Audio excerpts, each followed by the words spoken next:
The night my wife left me, she didn't scream. She didn't throw anything. She simply stood near the front door with a small suitcase in her hand and looked at me with tired eyes. "I need more," she said. I stared at her. "More what?" She looked away. "More from life." I felt my heart sink. "More than me?" For a few seconds, she said nothing. And somehow, that silence hurt more than any answer. Finally, she whispered, "I don't know." We had been married for 7 years. Our life was simple. We lived in a small house. We worked hard. We cooked dinner together. We watched movies on weekends. We didn't have a lot of money, but we had built everything together. At least, I thought we had. Emily had slowly started becoming unhappy. She wanted a bigger house. More travel. More excitement. More expensive restaurants. More attention. She often looked at our quiet life and said, "Is this all there is?" I always told her, "No. We'll get there. Just give us time." But she was tired of waiting. One night, she finally said, "I don't want to spend my whole life waiting for something better." I looked at her. "What about us?" She took a deep breath. "I don't know if I want this anymore." Those words destroyed me. But I still hoped she would change her mind. She didn't. 2 weeks later, she left. Before she walked through the door, I asked her one final question. "If you leave tonight, will you ever come back?" She looked at me with tears in her eyes. "I don't know." Then she said the words I would remember for years. "I need more than this." And she walked away. The first few months were terrible. Her pillow was still on the bed. Her favorite mug was still in the kitchen.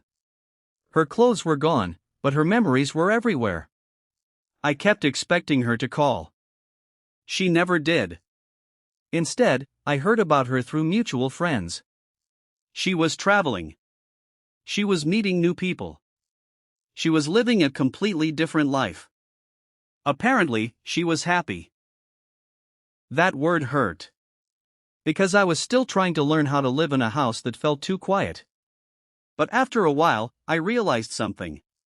I could either spend the rest of my life waiting for someone who had chosen to leave, or I could start living again.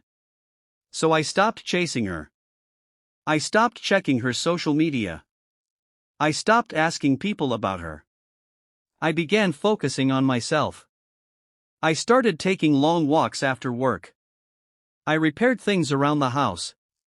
I planted flowers in the backyard. I even began volunteering at a local community center. There, I met an elderly man named Mr. Harris. He had been married for more than 50 years before his wife passed away. One day, I asked him how he survived losing the person he loved most. He smiled sadly. "You don't survive by forgetting someone," he said. "You survive by learning to carry the love without carrying the pain." I never forgot those words. Slowly, I started healing. Not because I stopped loving Emily, but because I stopped waiting for her to return. 2 years passed. I had built a new life. It wasn't perfect, but it was peaceful. Then one rainy night, my phone rang. It was 2:17 in the morning. I looked at the screen. Emily. For several seconds, I simply stared at her name. Then I answered. "Hello?" There was silence. Then I heard her voice. "Daniel?" My heart started beating faster. "Emily?" She began crying. "I'm sorry. I didn't know what to say." "I'm so sorry, Daniel." I sat down on the edge of my bed. "Why are you calling me?" She took a shaky breath. "Because I finally understand." "Understand what?" "What I lost." I looked out the window. Rain was falling heavily. She continued. "I thought I needed more. You told me that." "I know. Her voice broke. I thought I needed more money. More excitement. More adventure. I thought you were the reason my life felt small. I remained silent. But I was wrong. I closed my eyes. What happened? She began crying again. I got everything I thought I wanted. She told me she had traveled. She had met new people. She had lived in beautiful places. From the outside, her life looked perfect. But I was still unhappy, she whispered. I didn't say anything.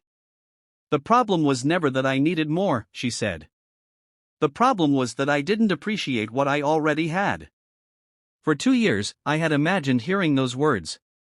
I thought I would feel satisfied. I thought I would finally feel like I had one. But I didn't. I just felt sad. Why are you calling me now? I asked. She was quiet for a moment. Today, I found an old box. I knew exactly which box she meant. Inside were our old photographs, movie tickets, and the first letter I had ever written to her. I read that letter again, she said. And I remembered the man I married. I didn't speak. You were never boring, Daniel. I looked down at my hands. You were kind. Her voice became softer. You were always there. I felt tears in my eyes. And I didn't understand how rare that was. For a moment, neither of us spoke. Then I asked her. What do you want from me? I don't know, she whispered. I'm not calling to ask you to take me back. I was surprised. I know I don't deserve that. I looked around the room. The life I had rebuilt. The peace I had finally found. I forgive you, I said. She began crying again. Why? Because I don't want to carry anger anymore. I hurt you. Yes. I left you. Yes. And you still forgive me? I took a deep breath. I forgive you because I deserve peace. The call lasted almost an hour. We talked about the past. The good memories. The painful memories. The things we had never said. When the call ended, I sat quietly in the darkness.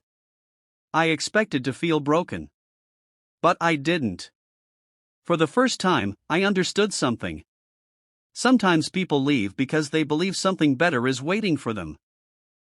And sometimes they discover that what they were searching for was never somewhere else. It was in the person who stayed beside them during the ordinary days. A few months later, Emily came to visit me. We sat in the backyard where I had planted flowers. She looked around and smiled. You planted all these? Yes. They're beautiful. I smiled. They took time. She looked at me.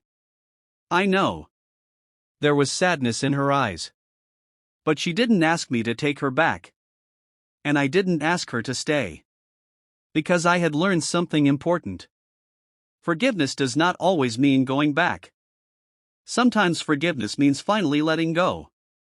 Emily had once told me she needed more. She believed our life was too small. But 2 years later, she called me crying because she had finally understood something.